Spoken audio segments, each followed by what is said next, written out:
정부는 만일의 사태를 대비해 우주위험경보 경계 단계를 계속 유지하고 상황을 예의주시할 예정입니다. 소방관과 소방관 임용 예정 교육생 등 3명을 숨지게 간 화물차 운전자가 구속됐습니다. 대전지방법원 천안지원은 도주 우려와 증거인멸 등 구속 사유와 필요성이 인정된다며 화물차 운전자 65살 허모 씨의 구속영장을 발부했습니다. 허 씨는 지난달 30일 충남 아산시 둔포면 국도에서 25톤 화물차를 운전하다 도로가에 주차된 소방 펌프 차량을 들이받아 소방관 김신영 씨와 임용 예정 교육생 김은영, 문세미 씨 등 3명을 숨지게 간 혐의를 받고 있습니다. 충남 아산소방서는 개포의 활동을 가다 교통사고로 순직한 소방관과 교육생 2명에 대한 연결식을 오늘 오전 9시 아산 이순신 체육관에서 거행하기로 했다고 밝혔습니다. 안장은 대전 현충원으로 결정됐습니다. 소방공무원을 비롯한 2 교육생도 순직 공무원으로 인정된 만큼 국립묘지에 안장된다고 설명했습니다. 그러나 4월 16일 정식 임용 예정이었던 2 교육생의 유족 보상금과 유족 연금 지급 여부는 현재 관련 기관 간의 협의가 진행 중입니다.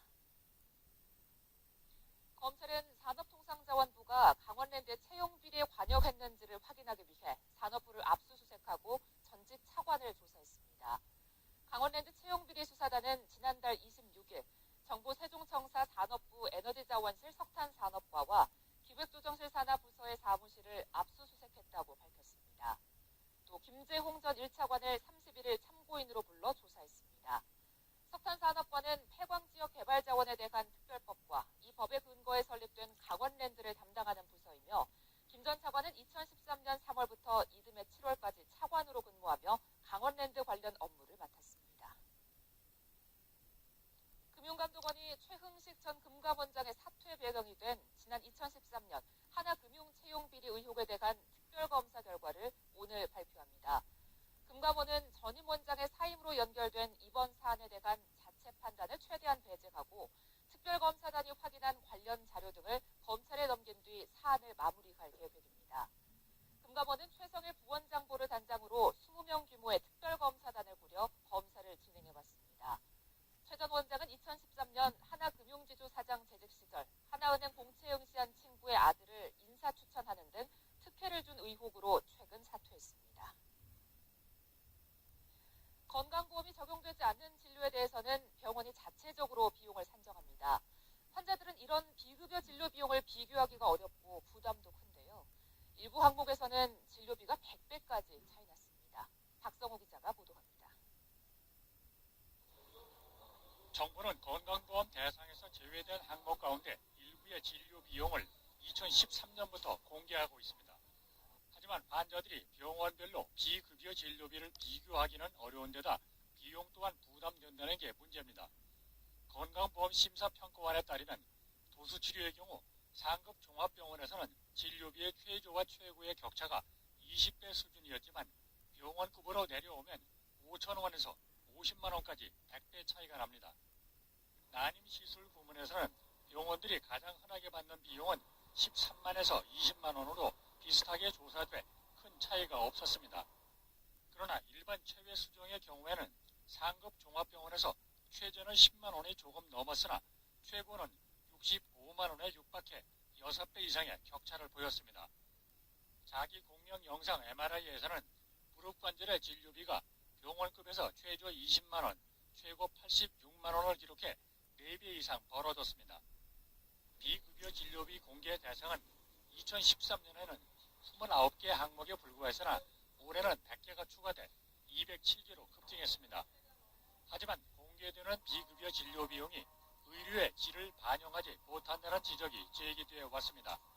이에 대해 심사평가원 관계자는 법적인 개선이 필요한 부분이며 MRI 등 국민의 관심이 큰 항목을 위주로 연기할 수 있도록 노력하겠다고 밝혔습니다. YTN 박성호입니다. 이달부터 국민연금 수급자는 월 평균 7,000원을 더 받게 됩니다.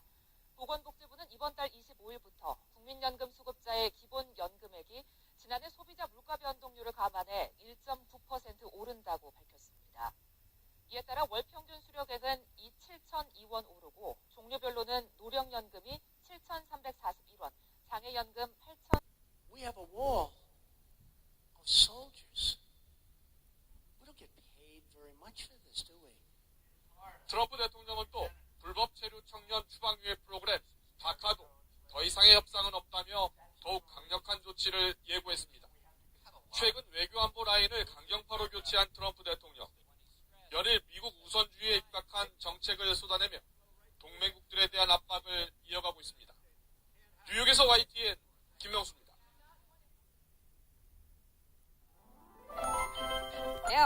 진해 군항제를 비롯해서 제주 왕꽃 벚꽃 축제는 이미 열리고 있고요. 다음 주 초까지 진행됩니다. 이번 주 벚꽃 전선이 중부지방으로 올라올 것으로 예상되는데요. 청주의 무심꽃 벚꽃 축제는 오늘부터 열리게 되고요. 여의도 보유자는 20%포인트가 중과됩니다. 이에 따라 특히 3주택 이상 소유자의 경우 양도세율이 최고 62%로 올라 이른바 세금 폭탄을 맞을 수 있습니다. 가령 아파트 세 채를 가진 사람이 6억 원에 매입한 아파트를 9억 원에 팔 경우 이전에 비해 양도세를 6천만 원 더 내야 합니다. 예외 조항도 눈여겨봐야 합니다. 먼저 2주택 보유자가 취약과 근무상 형편 등으로 수도권 이외 조정 대상 지역에서 산집을 팔 경우 양도세 중과 대상이 아닙니다. 또 3주택 보유자의 경우 수도권, 광역시, 세종시 외 지역의 3억 원 이하 주택은 양도세를 계산할 때 제외됩니다. 집을 8년 이상 장기 임대주택으로 등록하는 경우 역시 양도세 중과를 면제해줍니다. 한편 양도세 중과를 피하기 위해 지난달까지 임대사업자 등록도 크게 늘어난 것으로 나타났습니다. 결국 만만치 않은 세부담을 피하기 위해 임대사업자로 갈아타려는 다주택자는 더욱 늘어날 것이라는 분석입니다. 연합뉴스TV 박진영입니다. 정부가 교통사고 피해를 줄이기 위해서 내년부터 도심 제한 속도를 시속 60km에서 50km로 제한하는 방안을 추진 중입니다. 겨우 10km 낮춘다고 얼마나 달라질까 하실 분들 계실 텐데요. 그 효과는 상상 이상입니다. 곽준영 기자입니다. OECD 회원국 평균 인구 10만 명당 보행 중 교통사고 사망자는 1.1명. 하지만 우리나라는 3.5명으로 3배 이상 높습니다. 교통선진국들이 10여 년 전부터 도심 속도 제한을 시속 50km로 낮추며 효과를 보자 국토교통부도 내년부터 제한 속도를 현행 시속 60km에서 50km 이하로 낮추기로 했습니다. 그렇다면 속도를 10km 줄일 때의 효과는 얼마나 될까? 최근 한국교통안전공단이 인체 모형을 이용해 실험을 해봤습니다. 먼저 시속 60km로 달리는 승용차에 치일 때 중상 가능성은 무려 92.6%, 사망 가능성도 80%가 넘습니다. 하지만 속도를 50km로 낮추자 중상 가능성은 70%대로 떨어졌습니다. 10km만 줄여도 10명 중 9명에서 7명으로 중상자 발생 확률이 줄어드는 겁니다. 보행자가 받게 되는 그 충격의 정도는 차량의 속도의 제곱에 비례합니다. 10km만 제한해도 보행자가 사망하는 율은 상당히 줄어들 것으로. 속도를 더 줄여 30km까지 낮추게 될 경우엔 중상 가능성이 10%대까지 확 떨어집니다. 국토부는 도심 지역 제한 속도를 낮추는 한편 주택가나 보호구역 등에선 제한 속도를 시속 30km 이하로 관리하겠다는 방침입니다. 연합뉴스TV